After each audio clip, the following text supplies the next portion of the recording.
देवेंद्रजी, पुलाची सगळ्या परवानग्या तुम्ही आणल्या होत्या, त्यावेळी तुमच्यामध्ये एक वेगळा मित्रपक्ष सुद्धा होता, या सगळ्यावरती चर्चा तुमची या पुलाच्या उद्घाटनाच्या वेळी आता काय प्रतिक्रिया? मला अतिशय मनापासून समाधान आहे, कारण कोस्टल रोडच्या संदर्भात 25 वर्ष केवळ चर्चा व्हायची. देशात आणि राज्यात काँग्रेसचं सरकार होतं, मुख्यमंत्री दिल्लीत जायचे आणि हात हलवत परत यायचे, कधी परवानगी मिळाली नाही. मोदी सरकार आल्यानंतर मी स्वतः प्रयत्न केले, सगळ्या परवानग्या त्याच्या मिळाल्या. त्या मिळाल्यानंतर आमच्यासमोर ऑप्शन होता, त्यावेळी MMRDA देखील आणि MSRDC देखील हा पूल करायला तयार होतं.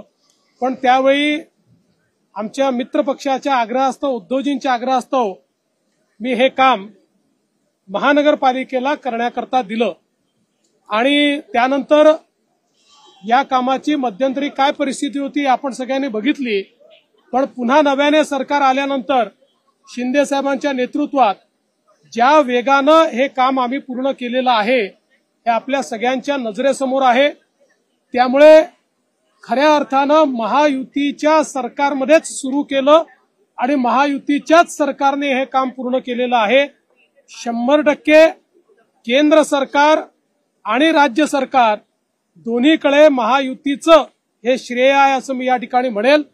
आणि सगळ्यात महत्वाचं की याच्यामध्ये ज्यावेळी उद्धवजींचं सरकार होतं त्यावेळी आमचे कोळी बांधव त्यांच्याकडे गेले होते की याचा स्पॅन वाढला पाहिजे, कारण आमच्या बोटी जाऊ शकत नाही. त्यांनी नकार दिला. पण आमचं सरकार आल्यानंतर पहिल्याच बैठकीत मुख्यमंत्री एकनाथराव शिंदेंनी त्याला मान्यता दिली. अनेक आमच्या अधिकाऱ्यांनी सांगितलं होतं की याच्यामुळे थोडा वेळ जास्त लागेल. आम्ही सांगितलं तो जास्तीचा वेळ वेगाने काम करून आपण कव्हर करू, पण यांचा प्रॉब्लेम ऍड्रेस केला पाहिजे आणि तो ऍड्रेस झाला आणि आज हे काम पूर्ण झालेलं आहे.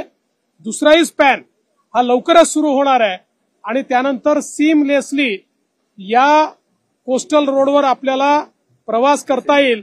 त्यामुळे मला अतिशय मनापासून आनंद आहे की ज्या कामाची आम्ही सुरुवात केली ते काम आज पूर्णत्वाकडे चाललेलं आहे. किसन सर, याच्यामध्ये ड्रीम प्रोजेक्ट